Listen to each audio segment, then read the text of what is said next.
কারণ সবাইকেই জবাবদিহি আওতায় থাকতে হবে, সবাইকেই জবাবদিহি করতে হবে তার কাজ সম্পর্কে, তার সমাজ চেতনা, তার সমাজ ভাবনা, রাষ্ট্র ভাবনা।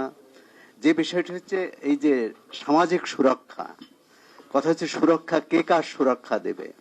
আমাদের সমাজটা হচ্ছে 1971 সালে যে মুক্তিযুদ্ধ হয়েছিল সেটা কিন্তু বৈষম্যের বিরুদ্ধে। পাকিস্তানি শাসকরা এদেশে বৈষম্য, এদেশে শোষণ করত, বৈষম্য তৈরি করেছিল, তার বিরুদ্ধে লড়াই হয়েছিল। 30 লাখ মানুষ জীবন দিয়েছে। 24-এর যে অভ্যুত্থান, গণ অভ্যুত্থান, সেটাও কিন্তু বৈষম্যের বিরুদ্ধে। কিন্তু আমরা বৈষম্যের অন্ধকারে ডুবে যাচ্ছি।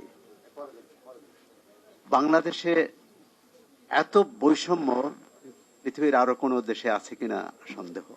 কারণ একদিকে মুষ্টিমেয় মানুষের সম্পদের পাহাড় গড়েছেন, আর কোটি কোটি মানুষ, শুধু লাখ লাখ না, কোটি কোটি মানুষ অভাবে অনাহারে মানে দিন যাপনের গ্লানি বহন করছে। প্রথমত হচ্ছে যে এই যে কাঠামোয় সহায়তা করা হচ্ছে, সামাজিক সুরক্ষা, এটি কোনোভাবেই গ্রহণযোগ্য নয়, বৈজ্ঞানিক নয়। হচ্ছে এটা দয়া দাক্ষিণ্যের বিষয় নয়। বাংলাদেশের নাগরিক হিসেবে প্রতিটি নাগরিকের, প্রতিটি মানুষের অধিকার আছে, মৌলিক, একজন মানুষের বেঁচে থাকার যে মৌলিক অধিকার, তার খাদ্য, বস্ত্র।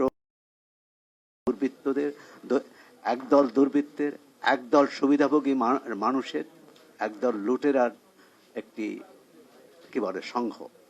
আমরা জনগণের রাষ্ট্র চাই, এবং এই জনগণের রাষ্ট্র তৈরি করার জন্য বারবার আন্দোলন হয়েছে, অভ্যুত্থান হয়েছে, গণ অভ্যুত্থান হয়েছে।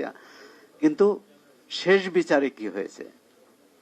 বন্ধু ববি হাজ্জাদ গত 1 বছরের যে কথা বললেন, তাতে আশার কোনো আলো দেখি না। অবশ্যই 16 বছর ধরে অন্যায়, রাজনৈতিক নিপীড়ন হয়েছে, লুটপাট হয়েছে, কিন্তু সেই লুটপাট থেকে তো বেরিয়ে আসার একটা পথ বের করতে হবে। অর্থনৈতিক ব্যবস্থাকে বদলাতে হবে। মির্জা ভাইরা এক সময় কিন্তু স্লোগান দিতেন, আমরা সেই স্লোগানে মুগ্ধ হতাম, কেউ খাবে কেউ খাবে না, তা হবে না, তা হবে না। সেই যে অমোঘ সত্য, সেই যে স্লোগান, তার গুরুত্ব কি কমে গেছে? কেউ যদি না খেয়ে থাকে, সেই রাষ্ট্র কি করে স্বাধীন রাষ্ট্র বলতে পারে? সেই রাষ্ট্র কি করে জনগণের রাষ্ট্র হতে পারে?